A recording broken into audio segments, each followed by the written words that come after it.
somewhere I read of the freedom of speech. You're listening to So to Speak, the free speech podcast, brought to you by FIRE, the Foundation for Individual Rights and Expression. All right, folks, welcome back to So to Speak, the free speech podcast, where every other week we take an uncensored look at the world of free expression through the law, philosophy, and stories that define your right to free speech. I am, as always, your host, Nico Perino. It's been a while since we've covered the free speech headlines on this podcast. I feel like every episode has been about someone's book. But we're going to take today to catch up on the headlines. And to do so, I am joined by my colleague and recurring So to Speak guest, Ronnie London, FIRE's general counsel. Ronnie, welcome back. Hey, Nico. And also Conor Fitzpatrick, FIRE's supervising senior attorney, another kind of recurring guest on the show. Conor, welcome back. Thanks for having me. Let's start by talking about the Supreme Court.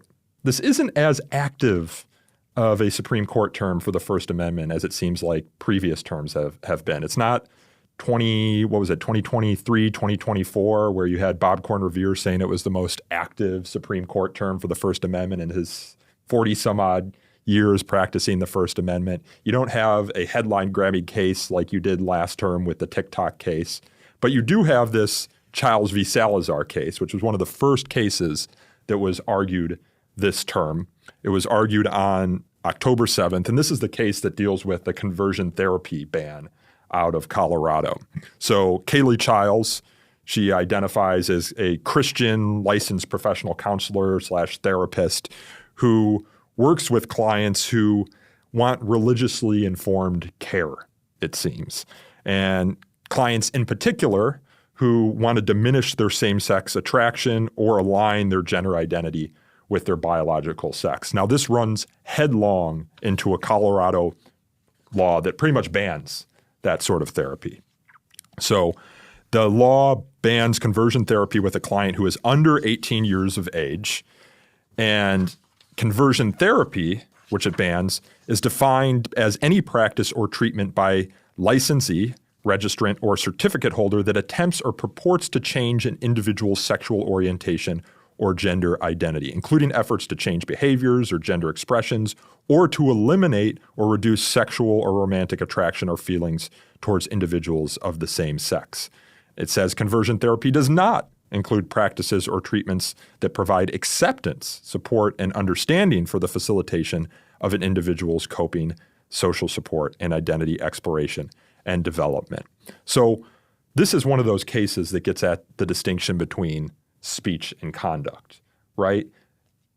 The court, when it was hearing this case, had a hard time, I guess I shouldn't say a hard time, but it spent a lot of time trying to distinguish between a sort of medical treatment that might involve a procedure or the prescribing of medication and a treatment such as therapy that just involves speech, and whether a treatment that just involves speech, if you want to call it a treatment, is protected under the First Amendment. So Ronnie, how are you looking at this from that perspective as a First Amendment question?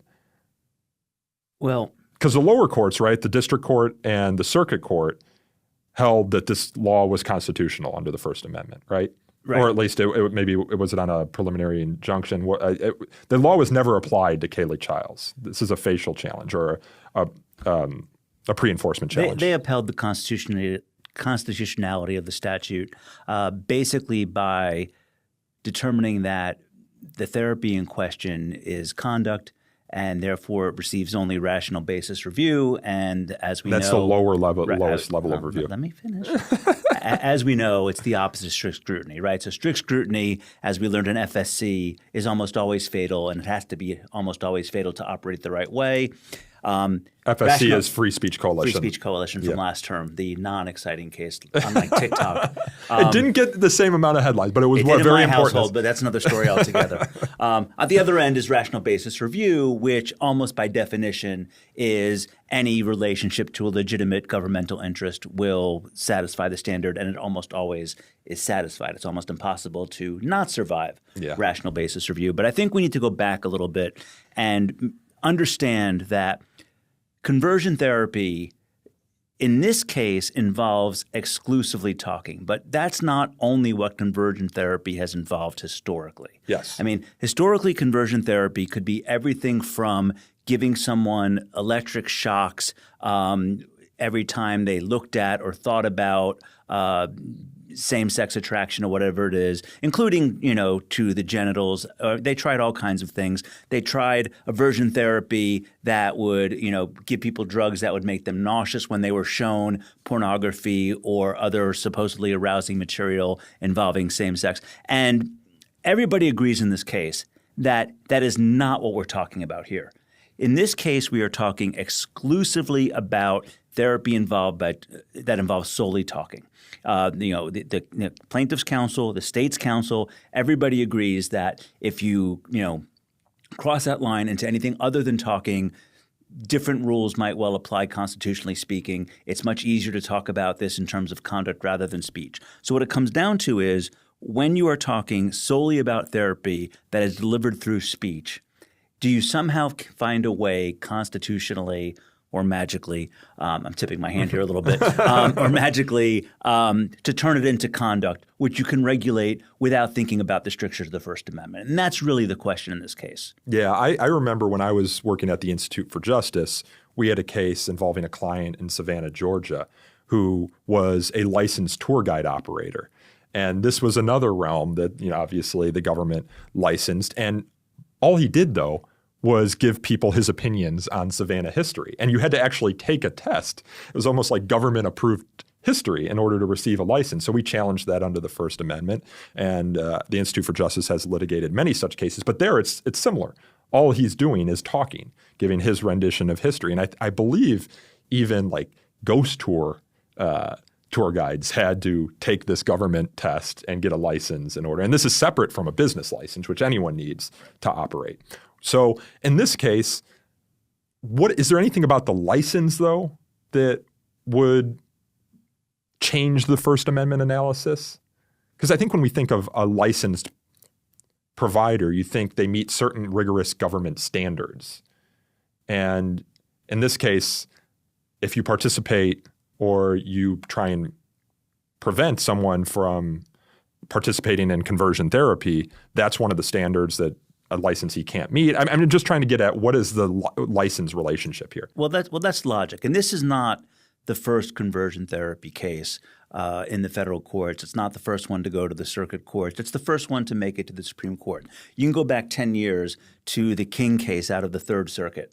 And the Third Circuit basically held that, no, you can't pigeonhole professional speech as conduct just to avoid the First Amendment. What it did ultimately hold, though, was that when the state is providing a license to certain types of learned professions, what they are doing is they are essentially certifying that the person has the necessary knowledge, the necessary skill, and it's really a protection of the patient or the consumer or the client that it is designed to protect. And as a result, you have this, and this is pre-NIFLA, so they were able to get away with it back then. NIFLA overruled this kind of thinking, but they were able to basically say when you're talking about professional speech, it's not dissimilar from commercial speech. And they said that it accordingly gets a test similar to the Central Hudson test for commercial speech, essentially intermediate scrutiny. But that's the idea. Once you license someone, certain obligations attach. And it's interesting that under this statute in Colorado, if you are not a licensed therapist, you can engage in conversion therapy. Yeah. And in fact, if you are licensed, and this is undisputed by the parties, if you are a licensed therapist in Colorado, you may not engage in the actual conversion therapy, but you can advocate for conversion therapy. You can tell someone where they can go for a conversion therapy. You can say there's a nice little church right down the road where the minister will happily take you through conversion therapy and solve your problem, which, again, suggests certain constitutional problems with this statute, no matter what level of review you apply, right? I mean, if everybody in the world except for licensed therapists can do this, query whether you have a legitimate governmental interest, and even if you do, whether you're advancing it in any way, shape, or form. But that's the beauty of rational basis, right? You only have to be reasonably related to the government interest. You don't actually have to achieve it in any measure. Yeah, go ahead, Conor. I think one thing that's important to keep in mind with this case is remembering what's at issue and what's not. So much of the scuttlebutt around this case has been some of the traditional culture wars stuff. It seems like any time over the last 5 or so years that something touches on LGBTQ issues, that everyone retreats to their respective corners and we sort of stop listening to each other. So a lot of the discussion that's gone on around this case has been about conversion therapy, whether it works or doesn't work. And I think one of the very important concessions that the attorney for the challengers made at the Supreme Court is that medical malpractice actions are still available. So if someone goes to conversion therapy and it has a horrible effect on their mental health, heaven forbid they try to kill themselves or they're successful at it, there is still a medical malpractice action available in the event that you can satisfy the standard for medical malpractice. What's at issue in this case, and I think why there's some real free speech warning lights going on here, is we have a situation that we often warn of here at FIRE, which is you have a willing speaker, a willing listener, and the government saying, we don't care that you want to hear this speech, and we don't care that you want to give the speech. We are going to step in and prevent you from making it and you from hearing it. And I think that's where the First Amendment feelers need to go up here. And that's an important point that the whole standard of care-based liability system, the tort regime here that would apply in the case of a bad result is important because that's a less restrictive means. So if you're dealing with strict scrutiny, which is what they applied in the 11th Circuit in the Otto case in striking down a very similar statute, that's how you got your circuit split that got this to the Supreme Court. Whether you're applying intermediate scrutiny, whether it's King's version pre-NIFLA or any other version of intermediate scrutiny, it's the restriction on speech can't be any greater than necessary in order for the statute to survive. The fact that there are these alternatives, right, and not even considered is the state coming out against conversion therapy, going on an information campaign against conversion therapy. By the way, I find it a little bit ironic that here we are again talking about what's conduct and what's speech with a law coming out of Colorado. Is a cake speech? I don't know. Is designing a website speech? I don't know. Turns out it is, and you can't compel it. Now we're talking about, is therapy delivered solely by discussion speech? And that's the question before the court. But those are important points you make, because if any level of First Amendment scrutiny applies, it greatly reduces the chance of a statute like this surviving, which is why the state needs so hard to push it into conduct in order to get to rational basis review. Kayla Chiles' attorney made a point during oral argument that this was voluntary, but does it change the calculus that this only applies to minors? Like, one of these therapists could provide conversion therapy to an adult and this law wouldn't prohibit it. It's just minors. Does that change the calculus at all? Does it make it more conduct and less speech?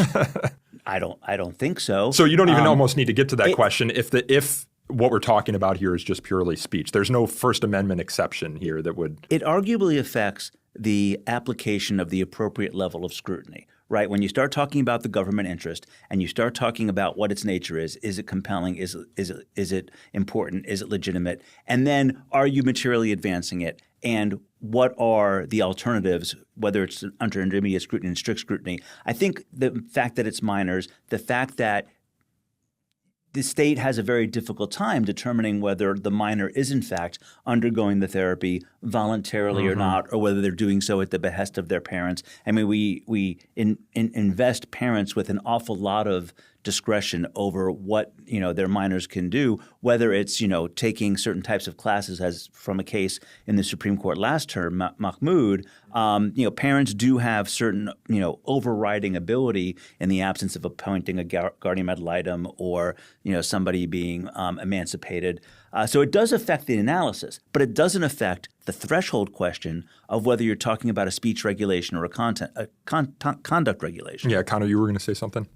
I think this case is a great candidate for imagine the shoe on the other foot and make sure that your principles are being consistent. So posit, and this is just to make sure that nearly everyone listening to your podcast, Nico, will have something to get mad at here. Imagine a law passed by a more conservative state that wishes to ban children from attending a type of therapy that would encourage them to identify with a gender different from their biological sex, and attend therapy saying it is okay that you identify with this different gender. It is right that you do so.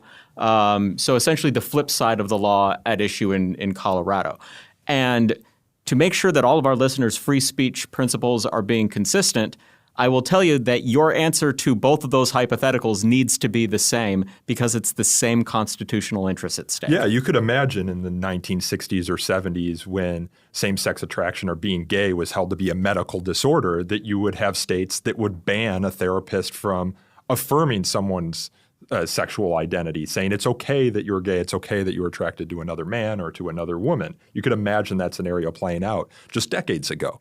And now what we have, I think, 27 states, including or in addition to Colorado, that have bans on this sort of conversion therapy. But the shoe on the other foot thing strikes at one of the core questions in any First Amendment analysis is whether there's viewpoint discrimination happening. And that's exactly the point. So if you read the definition of conversion therapy again, and in particular the second part of it that you read, I think it's fairly obvious. It does not include practices or treatments that provide acceptance, support, and understanding for the facilitation of an individual's coping, social support, and identity exploration and development. So you can affirm someone's, sexual orientation or gender identity, but you can't try and tell them that it's wrong, so to speak. Which again is the reason why it's so important to get these statutes out of the speech box and into the conduct box if they're going to have any hope of surviving, because we know regardless of whether you're talking about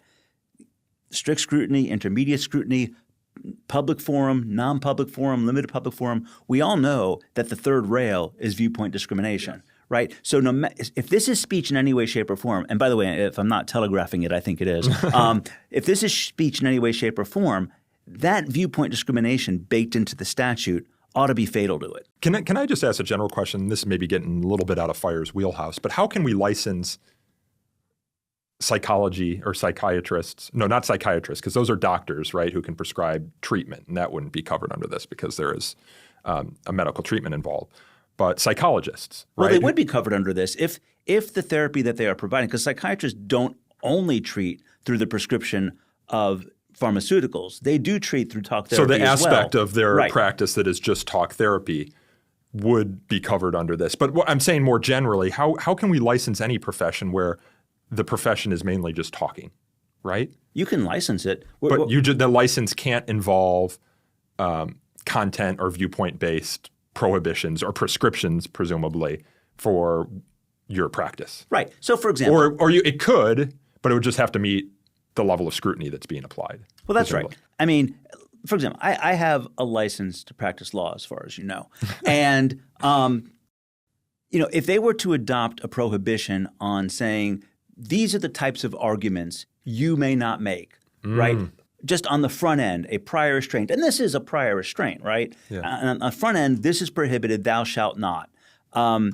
It would be, I think, fairly easy to see that it was a restriction on speech and a viewpoint-based one at that, notwithstanding that there's a licensing regime in place. I mean, the licensing regime shouldn't give the state the ability to simply strip away all First Amendment protections from professions that operate through speech. That doesn't mean that they can't do anything. It just means that they have to be subject to the tests that typically apply to the First Amendment. And for example, if they said, I as a licensed attorney may not take a fee and then fail to render services, that's probably okay because it arguably even falls into and this is kind of a silly hypothetical, but it illustrates the point. Let's keep going with it. It is arguably fraud, yes. Right? Or it is arguably speech incident to criminal activity of theft, right? And so you would at least say, okay, there's some speech going on. It's unprotected speech.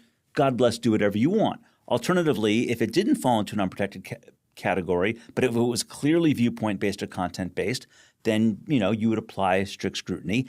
And if it's content neutral, then you apply a lesser level of scrutiny and the burden on the state is less. But it doesn't mean that just because I have a license that all of a sudden it's a free pass for the state. Two more questions here. How does standard of care play into this? If you're a licensed profession, you work in the medical field, there's a certain standard of care that you must provide. And this came up during COVID era, where you had many doctors who were talking to their clients about doing things to prevent COVID or to treat COVID that weren't within the standard of care then. And recognizing that COVID was a very fluid situation in the standard of care, it seemed like, or our understanding of the disease changed weekly.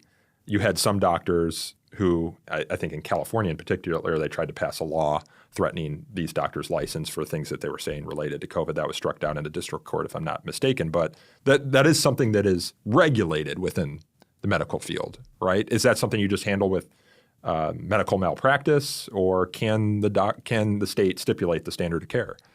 Well, usually where a standard of care is going to come up is in a tort suit, is you have a medical malpractice suit by a patient or the estate of a patient if things have gone very, very wrong, saying you performed or did not perform the requisite medical treatment on me, I was harmed by it. And in the law, the way you prove that up in a case is you usually would put on an expert witness at trial who would say, here is the type of thing that is standard practice and that should be done in a case with a patient like this. Here is what this doctor did. In my professional opinion, what this doctor did fell below the requisite standard of care. Then often whoever is representing the doctor or the hospital will put on their own expert saying, no, what happened here was within the wheelhouse of reasoned judgment that a physician in that position would have made. And then a jury will decide. So the standard of care is still there. There are, I think, understandably concerns, as there always are when medical treatment is being provided to children because we try and protect them, as to whether or not this type of treatment or any other is efficacious, or is it doing more harm than good? Standard of care comes in to where if someone says, my child or I was hurt because of this treatment, and I can put on expert testimony to show that this doctor is either exceedingly careless or an outright quack based on the type of treatment they provide, and I was harmed by it, that's when the standard of care comes in. Okay, so that would speak to, I think, Justice Sotomayor's question during oral argument about anorexia. So let's say you have a licensed therapist who's treating a client who suffers from anorexia, and instead of trying to get this client, he or she, to eat more and to recover that way, this therapist decides, let's try something counterintuitive and let's try and affirm their idea that they shouldn't eat and say that they, maybe it's someone who's adversarial and we say, no, you're doing the right thing. Just keep not eating. See, oddly enough, I remember that exchange during the oral argument. I came away a little bit unsatisfied by the challenger's response to that hypothetical because I think if you carry their argument to its logical conclusion, that type of advice should have been protected speech, and the fallback would have been, yeah, you can still get to it through a tort lawsuit. That's what I'm saying, yeah. Right, but if someone's advice is for anorexia is, hey, eat less, well, that's still protected advice. But the way that Mr. Campbell tried to get out of that is by saying, well, they are actively not trying to help the patient, which for me is a begs the question response. Yes. It is assuming that one type of treatment is seeking to help a particular patient and assuming that that hypothetical was seeking to harm the patient. Because Colorado's whole law is based on the idea that this sort of treatment does not help That's right. Clients. Right. Well, and let's play with that hypothetical just a little bit. Instead of saying, keep not eating, instead imagine if the advice was, let's do this. Let's not make food as available. Let's, only put it on the table once a day, and if they don't come in the first half hour, they don't get to eat. Let's make food less, reduce the opportunities, okay? Now, that's actually a strategy that I'm told to use with my kids when they're not sitting down and eating their lunch or dinner, their prepared meals. Stop giving them snacks in between. I just assumed they were skinny because you're skinny, but maybe not. But my point is, and I don't think it would, just to be clear, but what if it worked? I know. What if it worked? And, in addition to— It's like exposure therapy for people with PTSD, right? Exposing them to the thing that troubles them has a way of curing it. Yeah. And the thing is, in addition to tort liability, you can also yank a license for bad outcomes, right? Even if you don't get sued for them, right? If somebody reports you over and over again for not actually helping, for actually undermining your health as a result, you can lose a license for bad outcomes. But that is an after-the-fact punishment for, even if it's arguably speech, and the calculus is very different than a prophylactic rule on the front end. And you made a point that standards of care can be fluid, especially around COVID when we didn't know exactly what was going on. Sometimes that fluid is water. Sometimes that fluid is molasses. Because as you mentioned, in the 60s, the opposite of this kind of therapy would have been what was prescribed. And sometimes, the arc of time bends slowly, not quickly. It's just a question of whether or not we should be constitutionalizing the standard of care by removing people who engage in professions that are mostly about talk from the protection of the First Amendment altogether. And imagine for a second what the consequences of the analysis in Chiles and Tingley and some of the other cases that have upheld these laws is. If you accept their logic, not that they satisfy intermediate scrutiny, not that they satisfy some lesser basis even of First Amendment scrutiny or fall into a category of unprotected speech, but rather they literally do not get any First Amendment protection at all, that would mean that the government can do whatever it wants almost with respect to licensed professions that are heavily dependent upon communication and speech, because all they have to show is a reasonable relationship to something legitimate the government might want to accomplish. And you see this on the other side of the political spectrum too, with government, state governments, that is, trying to regulate what doctors can tell their patients about the availability of abortions, for example, even if they're not providing an abortion themselves, maybe they're in a state that prohibits it. Merely having that conversation is something that red states have tried to regulate. Yeah, or ironically enough, one of the other states that upheld and other circuits that upheld a law like this was California law in Tingley and before that Pickup. California also had a law the Ninth Circuit also struck down a law that prevented medical doctors from advising about the potential benefits of marijuana. So the federal government adopted a rule saying doctors can't advise about the benefits of marijuana. Ninth Circuit struck that down under the First Amendment and said, you have to allow doctors to ply their trade through speech as they will. And at the same time, the Ninth Circuit upholds a law just like this in Colorado and California by saying that, oh, no, that's talk therapy and therefore it's conduct. Yeah, we always have to apply the shoe on the other foot test and figure out how these principles will apply to speech that we agree with or disagree with. Well, one final point that I'd add on that, and I think it's important to keep in context in terms of, we always say we want to keep the government out of the marketplace of ideas. We want the human mind to be able to flourish and let ideas fall or succeed on their own merit. Every medical treatment was prescribed for the first time once. Yeah. And every medical treatment that's now no longer given was prescribed in good faith for the last time once. I think it's a very dangerous road to go down to constitutionalize medical care, to allow the government to preemptively decide, here are the treatments that we have decided it is okay for you to receive and not receive, and to leave that in the hands of the political branches rather than in the hands of the medical community. So let's say one of these clients, to close out here, of Kaylee Chiles ends up sadly committing suicide after the treatment. What would the recourse of the parents of this minor in that case be? It would be a tort action, I'm assuming. It would be a tort action, though I would imagine if they are the ones who encourage the child to go to this particular treater, they may have some real issues proving up a claim there. Yeah. All right. Fascinating case. So it was argued on what, October 7th? When, you're the lawyers here, when do we expect a decision in this? Is this a late term? How about this? Before the end of the term. So before July of 2026. Before the Chief Justice gavels out, this term of the Supreme Court will have a decision. I hate asking lawyers to predict Supreme Court outcomes, either the date something might be decided by or the outcome of any, because you always punt. I can hardly ever find a lawyer. I'm prepared to be wrong on the timing, not the substance.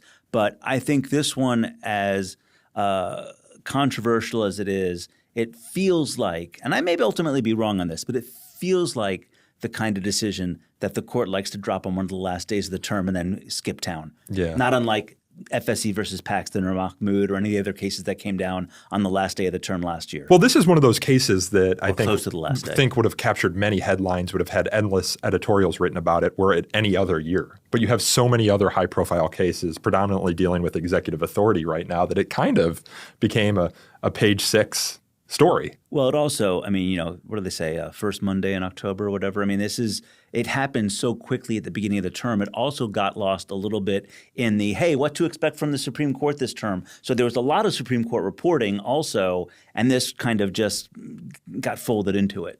Let's move over to the Pentagon next. So folks might remember September, October, the Pentagon had a new press badge policy. The Pentagon has had a history of having a press corps, kind of like the White House has a press pool, who follow the goings-on in the Pentagon. And Pete Hegseth comes in, the new administration decides they're going to put in place new policies to regulate what the press can and can't do if they're a member of that press pool. And they had a number of restrictions and asked the members of that pool to sign on to this policy to maintain their credentials. And a number of these institutions, these media institutions, had offices in the Pentagon. That's how institutionalized the press pool was there. Most of the kind of legacy media, that is, decided they weren't going to sign on to this policy. You have a number of other more or less right-wing, conservative-leaning publications and commentators who were willing to do it. It shook out, as you might expect, in this current political environment. But this got us asking, like, how common are these sort of press policies? Ronnie, you've worked in this space before, right? And you're in private practice over at DWT. I mean, I think we had a moment there where we were trying to figure out, well, like, what's required of them now? And I think for a while there, the policy wasn't even available.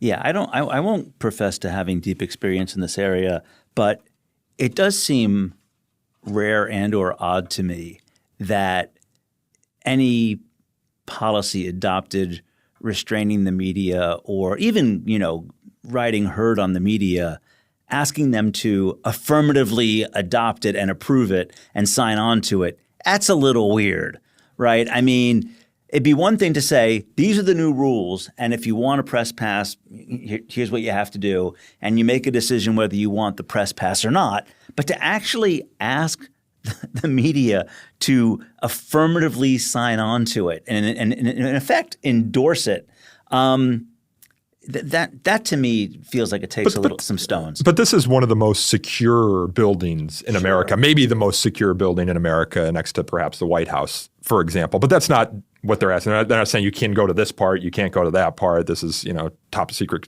security or clearance, whatever.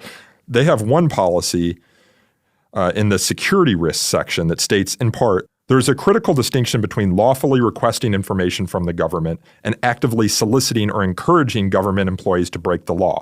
The First Amendment does not permit journalists to solicit government employees to violate the law by providing confidential government information. So to just translate that, this policy would prohibit a journalist from asking a government employee a question about government policy if that government employee was prohibited from sharing that information. It would make the journalist responsible for what the government employee provides to the journalist, more or less, right? That kind of turns journalism on its head. Of course it does, and that's the point of this policy. Think of how many remarks we've heard from this administration bemoaning the existence of leakers and people telling things to the Washington Post, New York Times, or Wall Street Journal that the administration would prefer did not get out. Think about the amount of ire from the administration after Secretary Hegseth's signal chat happened to be leaked.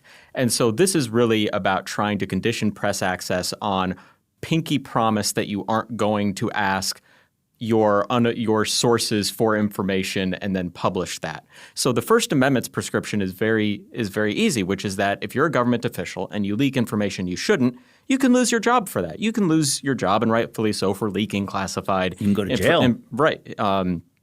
Even worse than losing your job.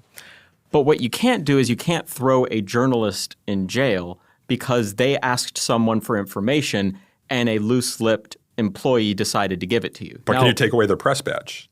Is there a distinction there from the First Amendment's perspective between putting them in jail and yanking their press badge because they violated the terms of this policy, for example.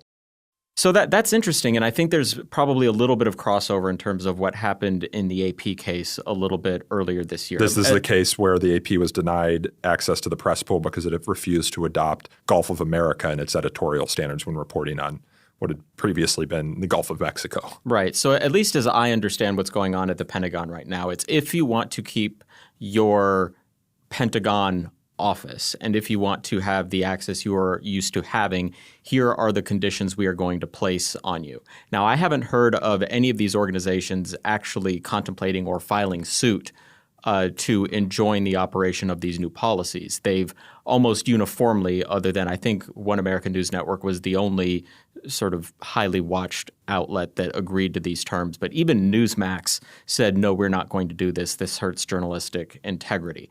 And I think that was very good to see so many journalistic outlets on the left, right, and center saying, no, this harms essential journalism. We're not going to do this. But the First Amendment line has been and should continue to be that the journalists get to ask the question.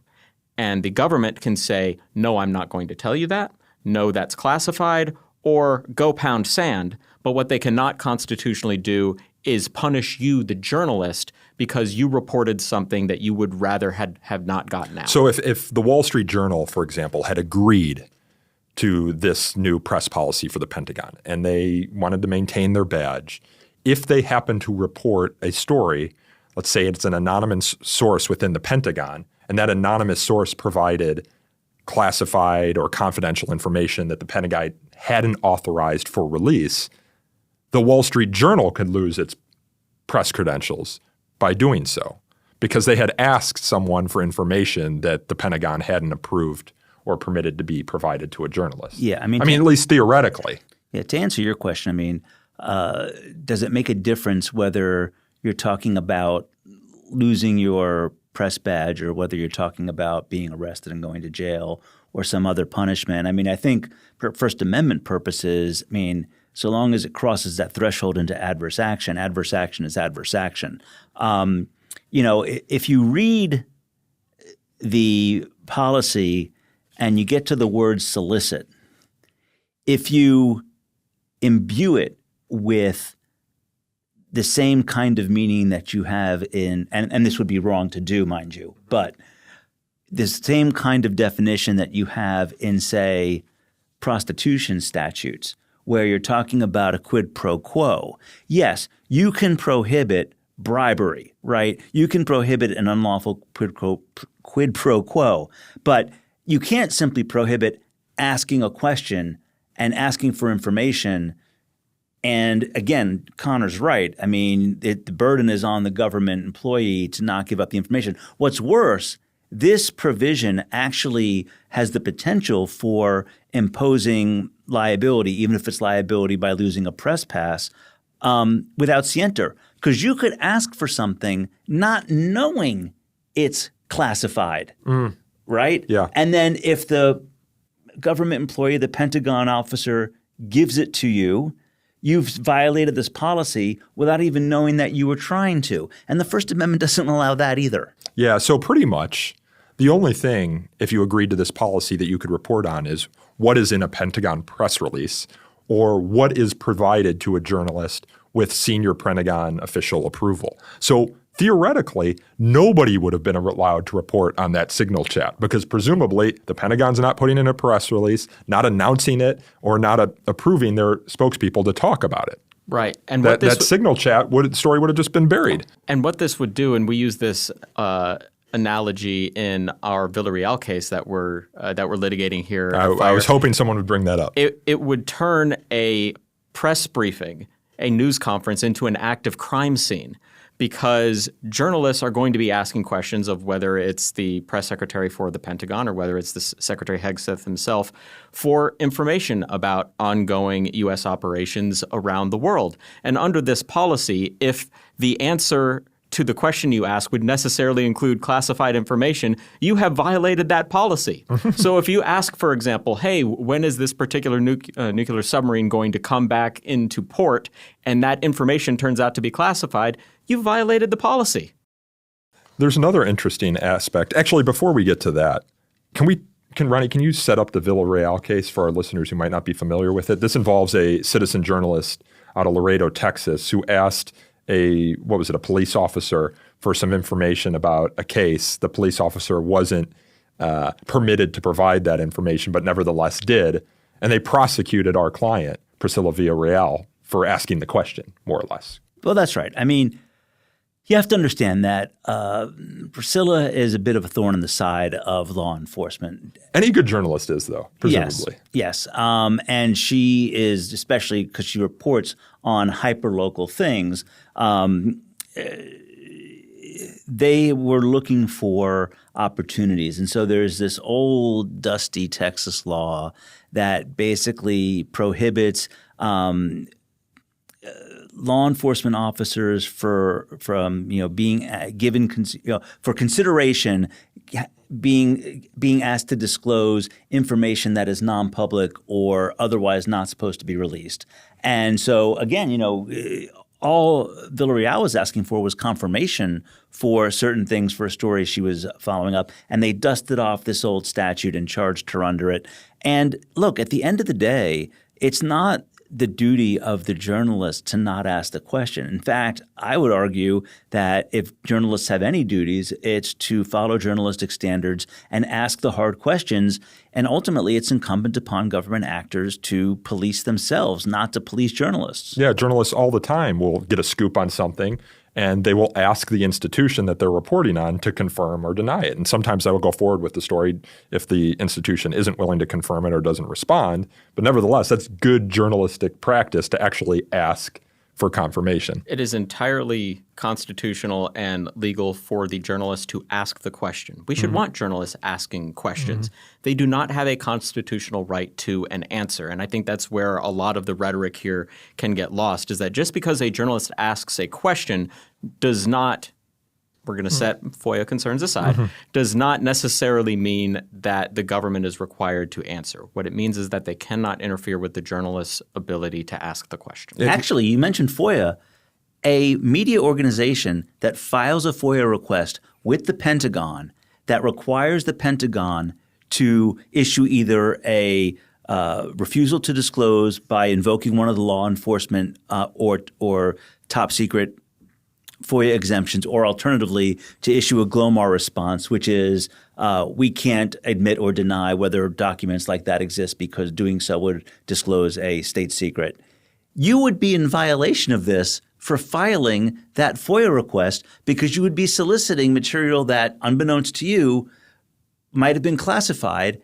And if the government has to actually, give you a Vaughn index if you sue to get the material and put it's exempt because it's classified, well, then there goes your press pass, right? And what it does is it puts the onus on people to know what information is classified, which is going to be hard to do because, as I may have mentioned, the information is classified. But guys, there's a saving clause in the policy that says the rules do not prohibit you from engaging in constitutionally protected journalistic activities such as investigating, reporting, or publishing stories. Well, first of all, savings clauses are bullshit. Let's just get that I was out of the way. hoping you would say that. You knew I would say that. You don't get to adopt an unconstitutional regulation and say, but to the extent it's unconstitutional, it's not unconstitutional because I'm not doing anything to the First Amendment. That's nonsense. But what's interesting about this one in particular is you've got one provision that purports to define what the First Amendment allows and does it incorrectly, as we've been discussing. And then it comes along and says, oh, but we're not prohibiting or restricting anything that the First Amendment protects, sub silentio, as we define it. So come on. There's another aspect, and to close out this discussion, of this policy that says news media visiting the National Pentagon 9/11 Memorial in their personal capacity, not as a member of the press, may take photos using their personal devices.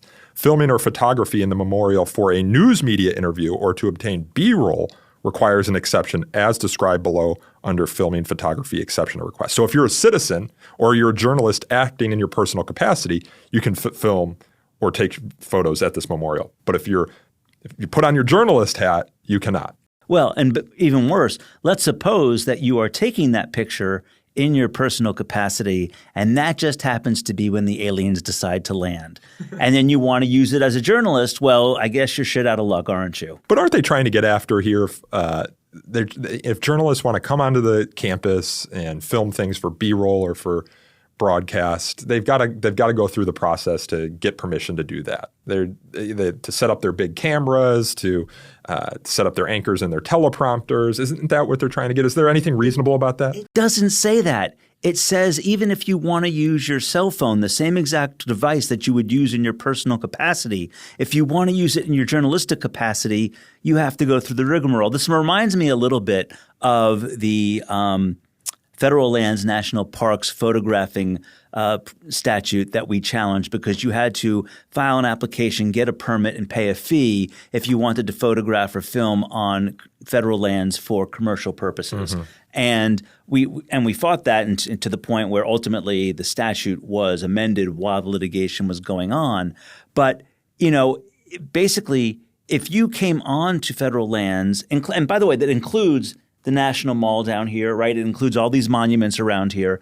And if you came on and you took a picture not intending to commercially exploit it, but down the road there was a basis for your doing so, you would be in violation retroactively because you hadn't gotten the permit or paid the fee under the permitting regime. This reminds me a little bit of that. Well, what's the problem with that?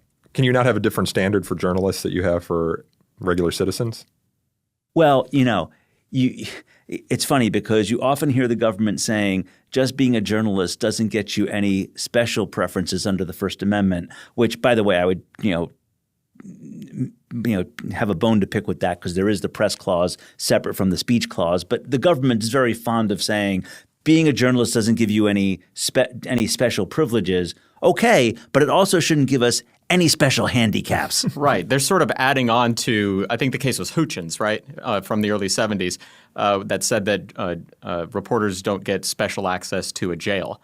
And now it seems like they're trying to expand that to saying, by the way, not only does being press not give you make you better than everyone else, it actually makes you worse. And we're going to make sure that you can do less things than everyone else. And if the regulation was just, if you're going to come onto the reservation, they call it for some reason. I never quite understood that. That's right. They have their own police force, and I know that because I've been pulled over for speeding through the Pentagon. They didn't give me a ticket, but I got pulled over on the Pentagon also, but not for speeding, just because I went down a road I wasn't supposed to. Ronnie is famously a very, very careful, sane, and slow driver. Well, if they're on the Pentagon, I'm a little more careful. I'm sure he's never been pulled over in his Camaro. Down 395, it can get congested, and so I was taking a cut through in the Pentagon, which you're allowed to do. But they have a speed trap there where it's like 20 miles per hour, and I was going like 30 miles per hour, and there was nobody else. 50% over the speed limit, man. I don't even remember what I was going, but I was going somewhere Ronnie's around going to there. say those are rookie numbers. But the poor cop, he pulled me over. I have like the Bluey or the Frozen soundtrack playing. I've got my 3 little kids in the car, and he pulls me over. He's like, "Damn."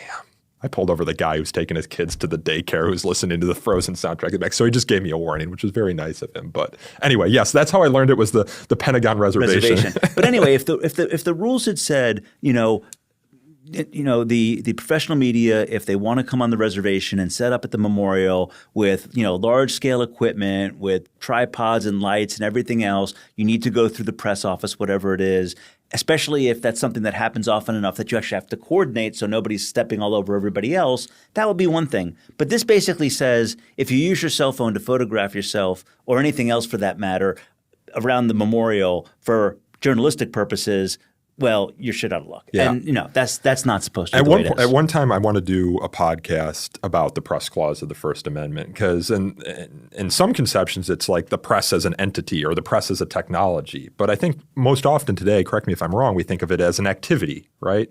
It's reporting on something. And today, that could be anyone. In the advent of social media, for example, some of the best reporting you can get as news is breaking comes from scrolling social media and seeing people on the scene report about it. I mean, some of the worst too. Some of the worst. I remember the Charlie Kirk thing, though. I mean, worst in the sense that you saw the video of the murder, but that was a form of reporting, frankly. And then there's student journalism. Was that a good segue? I was going to go to Indiana University, which is my alma mater, and we'll just touch on it very briefly because we've gone longer on these previous 2 topics than a nice win over Penn State, by the way. Indiana's football team, putting all its other problems to the side, is playing some really incredible football. When I was a student at Indiana University, the football game was a tailgating opportunity and nothing else. I mean, you had this big stadium that was hardly ever full. It was kind of a laughingstock. And then they brought this new coach in, Kirk Cignetti, and not only has he become a celebrity of sorts for his post and pregame interviews, but he knows how the Colts to win. at 8-2. You have Indiana football second in the country. You had the Pacers in the NBA Finals. What are you doing with all the sadness you usually have? Don't forget about Notre Dame. I'm a Notre Dame football fan. They're ranked number 9 in the country. I know that's much to many people's chagrin. They always think Notre Dame is overrated, but in some years they are. I don't think they are this year. I think they've got a really good team, but what was overrated when I was an Indiana University student, apparently, was its free speech history, because this is an institution that early, or I should say in the middle part of the 20th century, won plaudits from people who supported academic freedom for its defense of Alfred Kinsey, who is the famed, or depending on how you look at it, notorious sex researcher, one of the first sex researchers in America. And Herman B. Wells, the chancellor or the president, I forget what he was at the time, and many of the senior administrators at the university spent a lot of time defending this guy against a state legislature that wanted to go after him. And they made a movie about Alfred Kinsey called, I believe, Kinsey, with Liam Neeson playing the Kinsey role. It came out in 2004. Great movie. Highly recommend it. So I graduated from Indiana University kind of really proud of its legacy as a defender of free speech and academic freedom, despite some speech codes that I tried to reform while I was there. But lately, I mean, I'm just looking at this article that we published on our website from October 23rd. What the hell is going on at Indiana University? It came last in our college free speech rankings in our recent polling. And it recently banned its student newspaper from printing just days before homecoming weekend. It fired its paper's advisor when he refused to censor critical coverage. And one of the things that the paper and the advisor came in for criticism from the administrators and might have led to this ban and might have led to this firing was their reporting on their last placed ranking as a public institution in our college free speech rankings. So they're censoring, allegedly, their student newspaper because it reported on their censorship. I thought they were doing us a favor because, we put them last among public universities in the rankings, and they're just doing this to give validity to our rankings, I think, right? I mean, they're reinforcing the reasons for which they're at the bottom of the rankings. It's absolutely They were effing worried incredible. people wouldn't believe us, and they wanted to step in and make sure they knew that our rankings are legit. And we can only thank them for that. But you just have to look at their past couple of years and you see censorship after censorship. So there's this famous spot on Indiana University's campus called Dunn Meadow. It's traditionally a place for protest activity. And during the times of the encampments and all that, it was used as a place for, pro-Palestinian activity. And at the 11th hour, they ban Dunn Meadow from having structures or encampments or those sorts of things. And mind Literally you, the 11th hour. Literally the 11th hour. And mind you, this is a place where people set up camps and had encampments during their protests of apartheid in South Africa and whatnot in the late 1980s. I mean, it has a history of this sort of thing. But the state legislature was coming in on them for allowing these sorts of activities. So at the 11th hour, they banned activity. The next day, people are protesting this change of policies. And what do? They put snipers on the roof of the student union, which is right adjacent to Dunn Meadow. And then they arrest some students. Anyway, it got crazy. And this is a lot of students and a lot of professors too. Yeah, and there was one professor who was sanctioned for hosting a pro-Palestinian event and signing his name to the forms that you need to rent a room. And they got him on like a paperwork error. They were sort of a show me the man, I'll find you the crime sort of deal. There was a professor. Or no, not a professor. There was an artist, a Palestinian artist who was supposed to have an exhibit in their art museum, which is a very kind of established, well-respected art museum, who had her art exhibit canceled. There was a LGBT conference that was supposed to take place, and then you had Trump's anti-DEI executive order come through. They canceled the LGBT conference, and it was supposed to be keynoted by this famed journalist. And anyway, it's like one thing after another. I don't remember anything like this happening when I was an Indiana University student. And I understand, of course, if you are the leadership of Indiana University, you've got a state legislature that's very conservative, that's looking to go after institutions that are hosting pro-Palestinian speech or pro-LGBT speech. You also have a federal government that's issuing executive orders and extorting many institutions across the country who host this sort of speech or are seen not to fall in line with their executive orders. So I get it, but at the same time, have some backbone. I mean, you had a backbone when Alfred Kinsey was doing his sex research in the 1940s and whatnot. There's just no backbone right now, and that's why they find themselves at 255 out of 257 schools. No, where are they? Sorry, I'm trying to read my notes here, and there's a lot of numbers, and it's confusing the hell out of me. They're the last ranked public school in our rankings. And they're like second or third from the bottom overall. Yeah, and the faculty, when we surveyed them last year from March 4th to May 13th, said it was not at all or not very clear that administrators protect free speech on campus. 3/4 of them said that it was not at all or not very clear that administrators protect free speech on campus, while 69% said academic freedom is not at all or not very secure on campus. And 93% of the 948 faculty members voted for a no confidence resolution against the administration. So, yeah, that's Indiana University for you right now. Well, I will say I may have dropped the ball a little bit on this one when I was touring the campus year before last with my son. I wanted to ask the tour guides about free speech on campus, but my son inveigled me not to embarrass him, and I withheld. Well, I mean, for all we know, given how things are going there, they probably censor the tour guides as well. No doubt. So we've seen some colleges do that. All right, Conor, I have you here, so I need you to give us an update on where some of this litigation stands surrounding visa holders here in the United States, green card holders here in the United States who speak out in ways that the current federal government does not like. In the wake of the Charlie Kirk assassination, the Department of State tweeted out that it has no obligation to host foreigners who wish death on Americans. And the State Department continues to identify visa holders who celebrated the heinous assassination of Charlie Kirk. And here are just a few examples of aliens who are no longer welcome in the United States. And the first example it gives is of an Argentine national who said that Kirk, quote, devoted his entire life to spreading racist, xenophobic, misogynistic rhetoric and deserves to burn in hell. Sure as hell seems like protected speech to me, but these people believe that the First Amendment doesn't apply to foreigners. So what are the courts saying right now? Where do things stand? So on that last point, the government's just wrong. We know from a 1945 case called Bridges versus Wixon that aliens are entitled to the protection of the First Amendment when they're in the United States. All of this kicked off, as many of your listeners may recall, back in March when the administration moved against students like Mahmoud Khalil, Ramesia Ozturk, Moshe Badawi, and tried to deport them for things that they wrote or said about Palestine and Israel.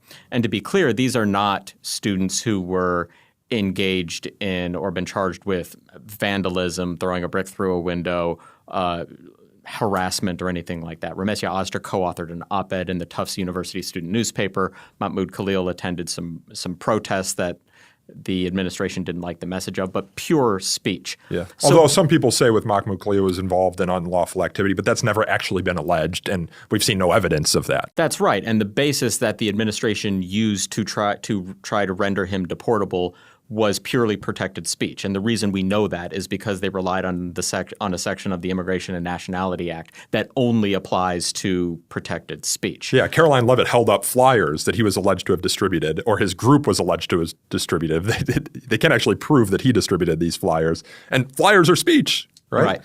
So what's been encouraging is that for the folks who have been either had their visa revoked or they've been their legal status has been revoked and they've been rendered deportable based on speech.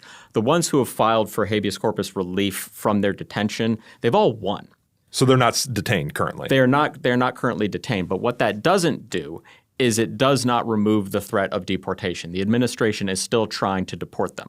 Now, due to the way the Immigration and Nationality Act is designed, they have to wait until very, very late in the immigration appeals process to actually raise their constitutional arguments.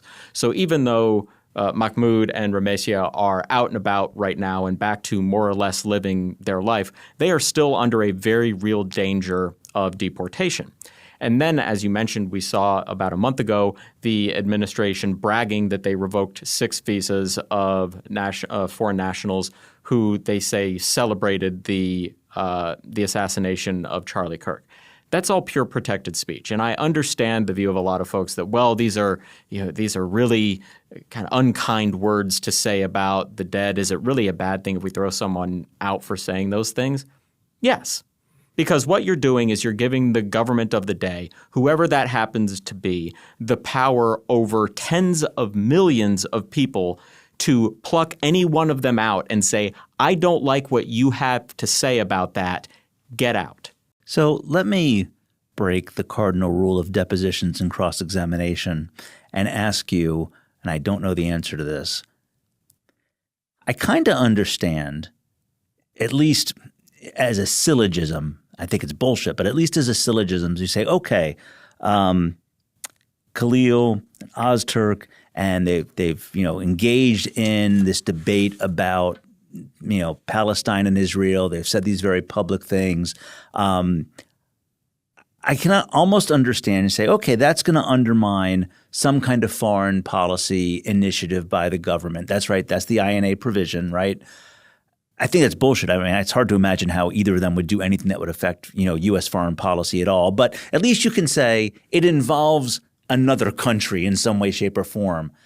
Is the government using the same provision on these people who are saying mean things about Charlie Kirk? No. And okay, what's their fig leaf there? So far as we can tell, what they are using is the same statute they used against Ramesia Ozturk. So there are two primary provisions of the INA that are at issue here. One allows the Secretary of State to revoke a visa at any time or for any reason, and the other allows him to render someone deportable based on his personal determination that their speech activity compromises a compelling foreign policy interest. So for Ramesia Ozturk, and so far as we know, for these 6 individuals who just had their visas revoked based on the Charlie Kirk commentary, they're not even trying to make a foreign policy nexus. The assertion of power is Section 1201I gives me the power to revoke a visa at any time or for any reason. I am revoking your visa. Why? Because F you, that's why. Well, of course, that runs into the issue that you can revoke a visa for any reason except for an unconstitutional one, right? Well, and that gets into our lawsuit that's currently pending in the Northern District of California that's set for argument on November 19th, where we are alleging on behalf of the Stanford Daily student newspaper and 2 lawfully present non-citizens who have engaged in protected speech that these 2 statutes, to the extent they allow adverse immigration consequences based on protected speech, are unconstitutional. You cannot throw someone out of the country because you don't like their ideas. That is an incredibly un-American approach to freedom of speech. And just so I'm clear here, the government is conceding that they're throwing these individuals out based on their speech. It's not trying to make some sort of conduct argument to get to our first topic. Conceding, they're bragging about it. Well, yeah, I mean, clearly. But, Yeah, so I would say 2 things there. One, as Ronnie said, they're bragging about it. When they're asked for comment on these, it's we have no obligation to host these people with anti-American or deplorable views. There's never an argument that they're separately deportable. They had overstayed their visa. They'd committed these other immigration offenses that render them deportable. It's just, hey, have you seen what they said? And the other way that we can sort of surmise that the basis is their speech is I've yet to see anything suggesting that the basis is something other tthan 1201I. But what are they saying in their briefing, right? I mean, are they acknowledging that they're deporting these people based on their speech? As far as I've seen, because our case isn't the only one; it's also the AAUP case, right? Right. So at least in the case of the 6 Charlie Kirk folks who've had their visas revoked, I'm not aware of any legal proceedings that have been initiated based on those visa revocations. Not to say it hasn't happened, but I haven't seen it yet. But in cases like the AAUP litigation, which you mentioned, and in ours, and then in some of the briefing in Mahmoud Khalil and Ramesia Ozturk's case, they are making the argument that non-citizens have incredibly diluted to non-existent First Amendment rights. Okay, yeah, that's what I was getting at. And their argument is that the power of the political branches over immigration is so total and so all-encompassing that they can kick a lawfully present non-citizen, whether it's a visa holder or a green card holder out at any time for any reason, because that's just a power inherent in the sovereign. The problem with that argument is that it relies on sort of this Blackstone theory of the power of the government, where all of the power is consolidated in the sovereign. But the whole point of our Constitution, which made the power over immigration an enumerated right for Congress, is that we are a government of limited power, not not all omnipotent power like the English government was. And here, Congress's power over immigration, just like Congress's power over taxation or any of its other enumerated powers, are subject to the Bill of Rights. So just as Congress cannot impose a 10% higher tax on you because you happen to espouse conservative views, Congress cannot condition your immigration status on the basis of something that would violate the First Amendment. James Madison said it best in 1800, opinions are not the appropriate object of legislation. All right, well, where does that case stand? So the Stanford case, we have oral argument on the 19th. When do we expect any sort of ruling in that case? I know I'm going to keep asking the question, but because I know our listeners are going to want to know. They want to know when these issues are going to get resolved. And if any of your listeners know, please do tell them to get in touch. All right. Screw you guys. All right. That's Ronnie London, Fire's General Counsel, and Conor Fitzpatrick, our supervising senior attorney. I am Nico Perino, and this podcast is recorded and edited by a rotating roster of my Fire colleagues, including Bruce Jones and Ronald Baez. To learn more about So to Speak, you can subscribe to our YouTube channel or Substack page, both of which feature video versions of this conversation. You can follow us on X by searching for the handle Free Speech Talk, and you can send us feedback by emailing sotospeak@thefire.org. Again, that is sotospeak@thefire.org. And if you enjoyed this episode, you should leave us a review on Apple Podcasts or Spotify or wherever else you get your podcasts. Reviews help us attract new listeners to the show. And until next time, thanks again for listening.